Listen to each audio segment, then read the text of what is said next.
Bonjour ma famille, j'espère que vous allez bien. Nous sommes toujours le 27 juillet.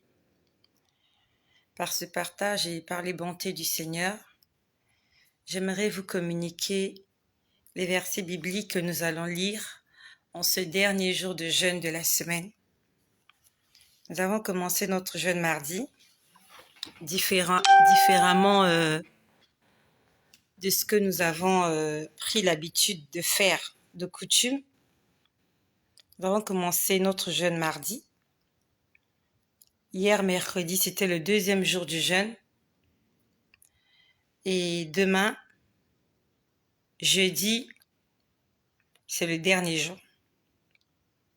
Merci au Seigneur qui nous a donné la force de jeûner.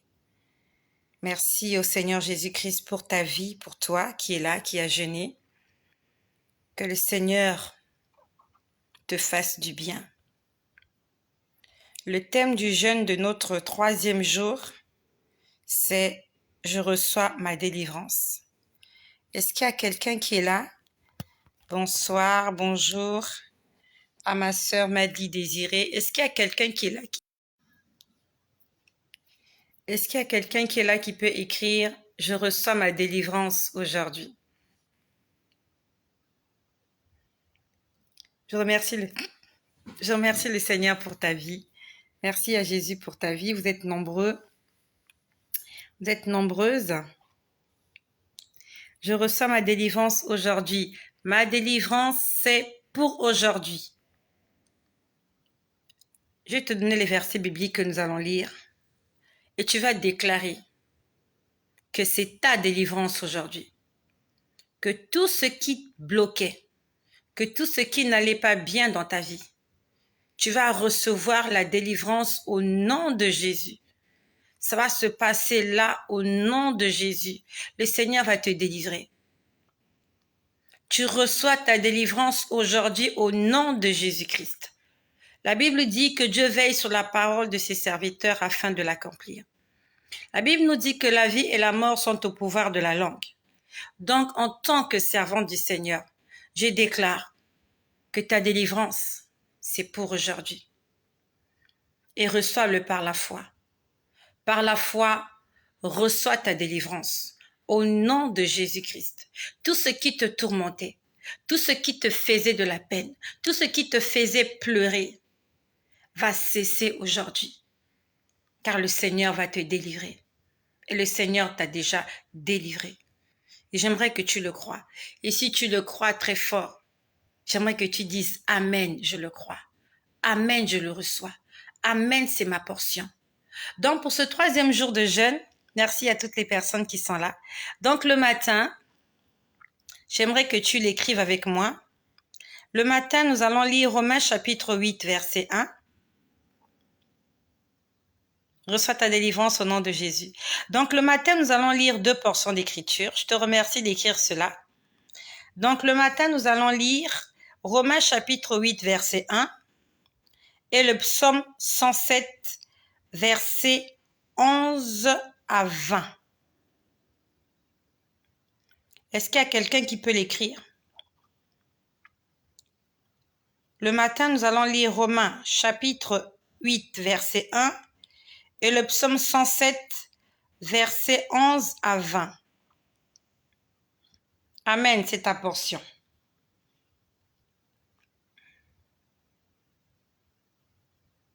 Nous sommes là par la grâce du Seigneur. Voilà. Merci, Bono Boni. Tu as oublié d'écrire le psaume. Donc, je disais ceci. Romains chapitre 8, verset 1 et le psaume 107, verset 11 à verset 20. Ça, c'est pour le matin. D'accord? Et pour midi, nous allons lire toujours 2 portions d'écriture. À midi, nous allons lire Actes chapitre 12, versets 1 à 12 et Actes chapitre 16, versets 25 à 31. Bonjour à Annick Diano.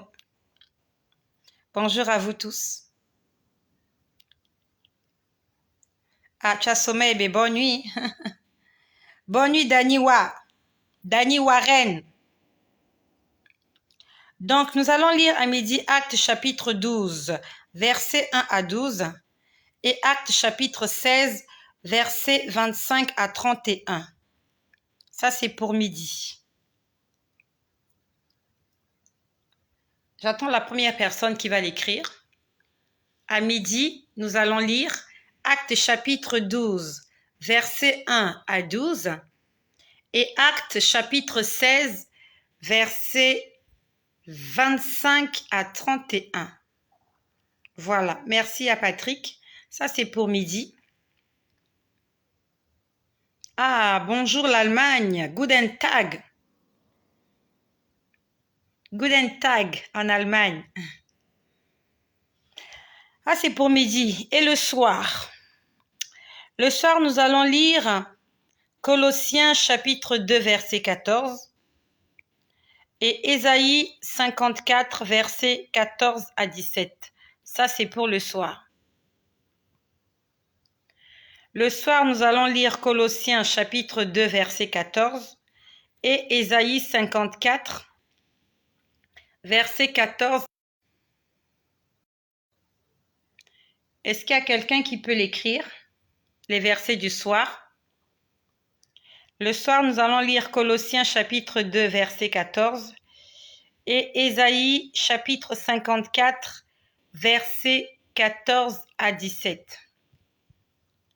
J'attends la première personne qui va écrire les deux versets du soir. Colossiens chapitre 2, verset 14 et Ésaïe 54, versets 14 à 17. Est-ce qu'il y a quelqu'un qui peut écrire ce que nous allons lire? Voilà. Merci. Colossiens chapitre 2, verset 14 et Ésaïe 54, versets 14 à 17. Ça, c'est pour demain. Et pour terminer, je crois qu'on a déjà appris comment faire. On a tous appris déjà comment on transforme des versets bibliques en sujet de prière. Et je sais que tu sais le faire, tu l'as appris. Le Seigneur nous a appris comment prier et tu vas prier. Tu vas prier et tu vas déclarer des choses. Et avant de couper ton jeûne, donc le soir, lorsque tu vas finir de lire tous ces versets et que tu vas en faire des sujets de prière, tu vas présenter à Dieu ton problème. Présente à Dieu ton problème. Quel est ton problème? Pourquoi est-ce que tu as jeûné? À ce moment-là, tu dis au Seigneur, voilà, je suis en train de déclarer la délivrance dans tel domaine de ma vie. Il faut que tu profites à 100% de ce jeûne. Le but de ce jeûne, c'était que tu sois délivré de ce problème-là qui te tracasse. Que le Seigneur t'apporte la victoire. Donc, en ce dernier jour de jeûne, nous allons déclarer la délivrance dans notre vie. Tu connais ton problème mieux que moi. N'attends pas que je prie pour toi. Toi-même, tu as une bouche. Tu vas prier et tu vas demander à Dieu de te délivrer de cette situation que tu es en train de traverser. Tu vas appeler le Seigneur Jésus-Christ au secours dans ta vie. Si tu appelles l'ambulance, l'ambulance peut venir en retard. Si tu appelles un homme, l'homme peut ou ne pas venir. Mais le Seigneur, il est omnipotent, il est omniprésent, il est omniscient, il est partout. Et quand tu l'appelles, lui-même, il a dit, invoque-moi et je te répondrai. Vous me chercherez et vous me trouverez. Si vous me trouvez, si vous me cherchez de tout votre cœur, tu vas désirer cette délivrance-là. Et mieux encore, tu vas placer ta foi et ta confiance dans le Seigneur Jésus. Aucun homme ne va t'aider. Si ce n'est Dieu qui met dans son cœur cette envie-là de t'aider. Aucune femme ne pourra résoudre tes problèmes. Mais Dieu, ton Créateur, celui qui t'a frayé un chemin, celui qui t'a tracé une destinée, c'est lui qui peut faire quelque chose pour toi. Et c'est lui que tu vas appeler au secours. N'attends pas le secours des hommes. Les hommes peuvent venir en retard. Les hommes peuvent ou ne pas venir. Et quand un homme t'aide, il faut que tu saches qu'il le fait avec intérêt. Mais quand Dieu le fait, il le fait avec un cœur paternel, avec un cœur plein d'amour. Donc il faut que tu déclares en ce dernier jour de jeûne que le Seigneur te délivre de cette situation. Et même si à la seconde près ou à la minute près, tu ne vois pas les changements, ça ne signifie pas que Dieu n'a pas entendu ta prière. Je vous ai fait un partage, je crois que c'était la semaine dernière. Oui, c'était la semaine dernière, quand je vous ai parlé comment le Seigneur m'a montré que mon fils de 17 ans fréquentait un bistrot et que ce bistrot-là était sous l'influence des démons. Je crois que je t'en ai parlé. Je vais essayer d'être brève. Je t'en ai parlé. Pour ceux qui ne l'ont pas suivi, je suis désolée. Mais vous êtes nombreux là. Vous rappelez, je vous en ai parlé, qu'il a fait 2 jours, je ne le voyais pas à la maison. 2 ou 3 jours, je crois. Je ne le voyais pas à la maison. Et ce soir-là, quand je dormais, ce soir-là, avant que je ne dorme, j'avais vraiment à cœur cela. Je me posais la question, il est où? Qu'est-ce qu'il fait? Et ce jour-là, le Seigneur m'a montré un bistrot. Je crois que tu te rappelles de ça. Il m'a montré un bistrot et il m'a dit que ce bistrot-là était sous l'influence d'une dame et que cette dame-là, en fait, elle travaillait avec des mauvaises entités et que leur mission, c'était de voler. C'était de dépouiller des gens de façon spirituelle. Et le lendemain de ce jour, je me rappelle bien le lendemain. Le lendemain de ce jour-là, c'était le lendemain, je crois. Alors, je ne sais plus si c'était le soir que Dieu avait parlé de rébellion. Non, c'était le lendemain matin. C'était le lendemain matin que Dieu m'a parlé de rébellion. Enfin, je crois. Je crois que c'est je sais plus, ça va un peu dans tous les sens. Je vois tellement de choses. Mais je vous en ai parlé, que j'avais vu un arbre qui était dans le noir, dans les ténèbres, que cet arbre-là était noir, comme était de la peinture, mais que ça n'allait pas. Et il fallait enlever les écorces. Voilà, je me rappelle bien de ça. Et après, on a dit rébellion. On a dit rébellion. Et je ne sais pas si c'est le même soir, mais je crois que c'est le lendemain. Le lendemain matin, alors je ne sais plus exactement sur quoi est-ce que j'étais concentrée, mais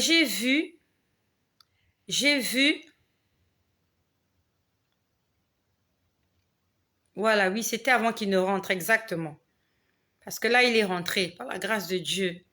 Merci Seigneur, il est rentré, il est en vie. C'est difficile. Prions pour les enfants, les mamans. C'est difficile.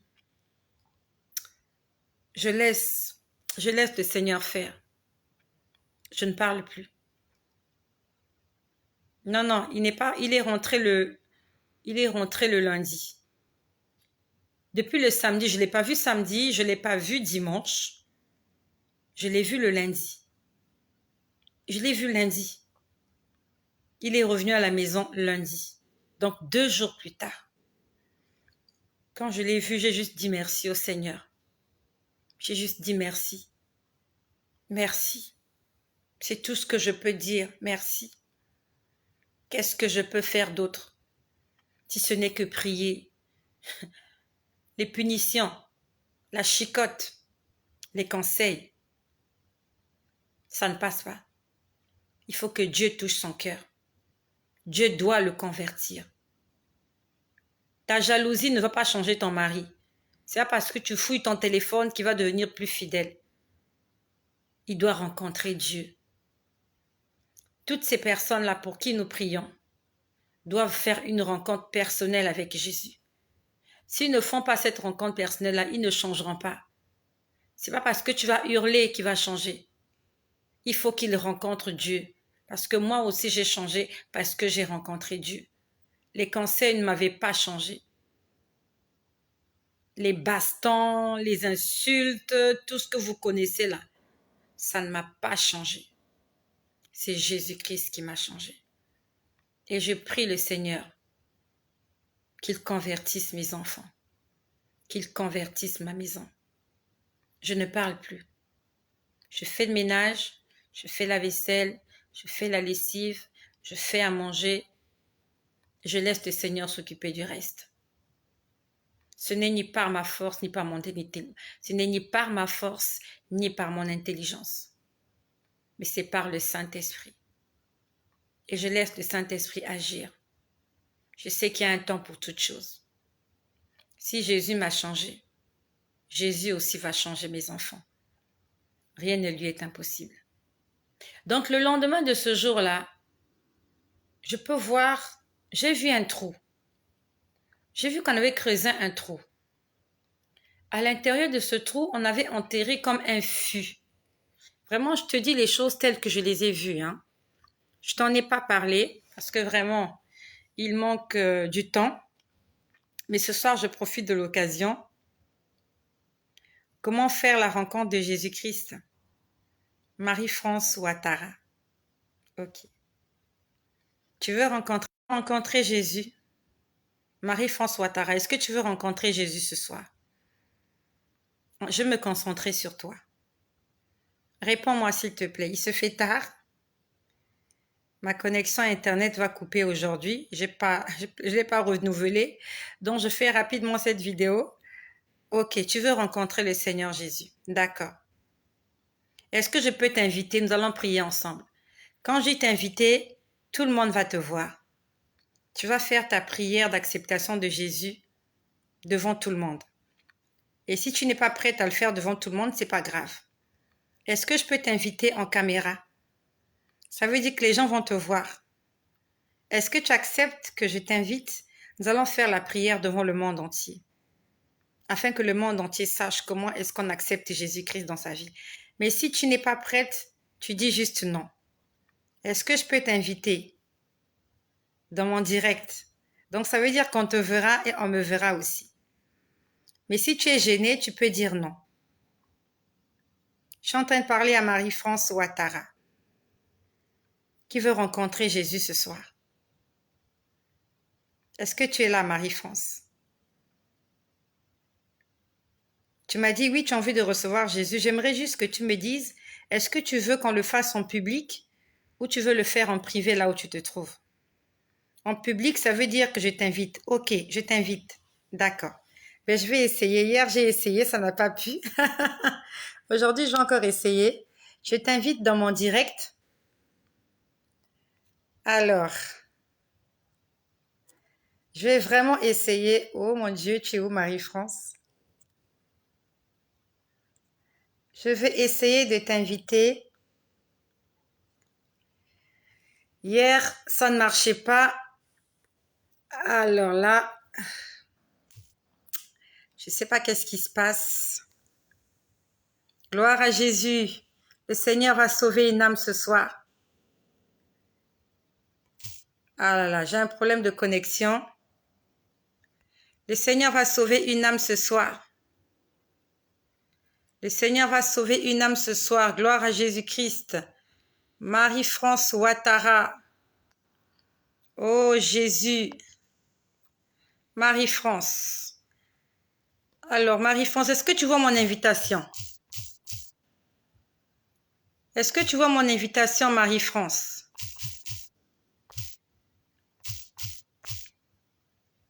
Est-ce que tu vois mon invitation, Marie-France? Allô, allô, Marie-France? Est-ce que tu vois mon invitation? Tu as vu mon invitation? Gloire à Jésus-Christ. Tu vois pas l'invitation? Essaye de... Alors, je sais pas comment... Essaye de me demander de t'inviter parce que je comprends pas pourquoi ça marche pas. Je comprends pas. J'aimerais qu'on le fasse au vu de tout le monde. Je sais pas pourquoi ça marche pas. Oh Seigneur, aide-nous. Seigneur, aide-nous, je t'en supplie. Oh Jésus-Christ. Il y a quelqu'un qui veut donner sa vie à Jésus ce soir. Alors, je l'invite. Je ne sais pas qu'est-ce qui se passe. Oh my God. Oh my God. Marie-France, ben écoute, j'essaie de t'appeler, je ne sais pas qu'est-ce qui se passe. Mais c'est pas grave. C'est pas grave. Qui que tu sois, où que tu sois, si tu as pris la décision, d'accord, on peut le faire en privé, il n'y a pas de souci. Vraiment, j'essaie de t'appeler, je ne sais pas qu'est-ce qui se passe, c'est pas grave. J'aimerais que là où tu te trouves, que tu pries avec moi. Tu vas répéter avec moi.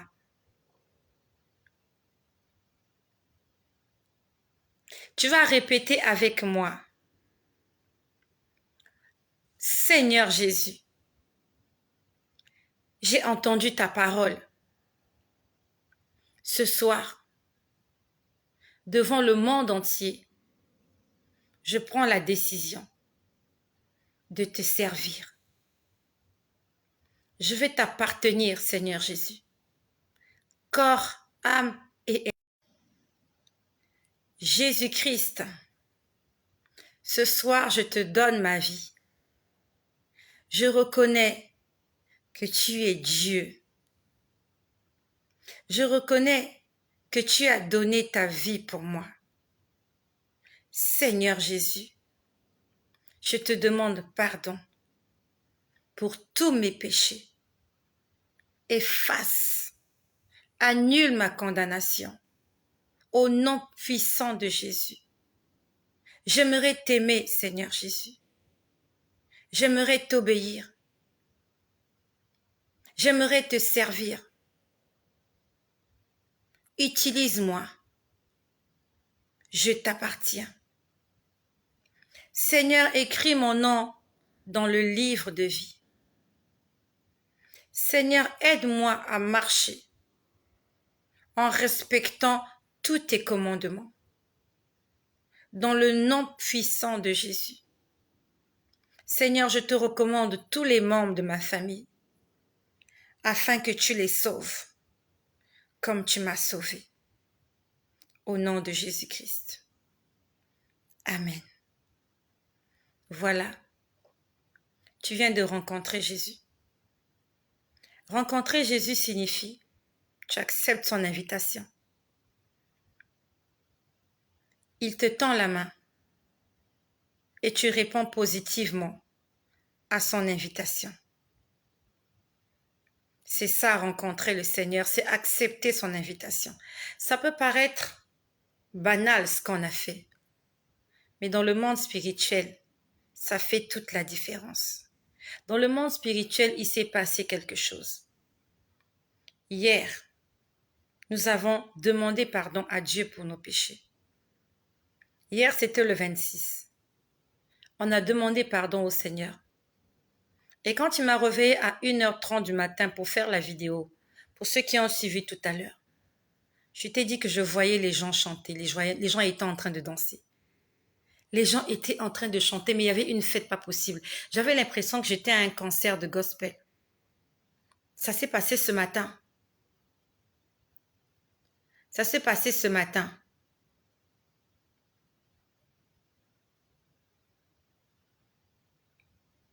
Et quand j'ai posé la question de savoir pourquoi il y avait toute cette agitation, j'ai entendu, nous sommes en fête. Les gens étaient en fête hier. Et pourquoi il y avait de la fête? Parce que des gens s'étaient confessés hier. Et des gens qui s'étaient repentis hier.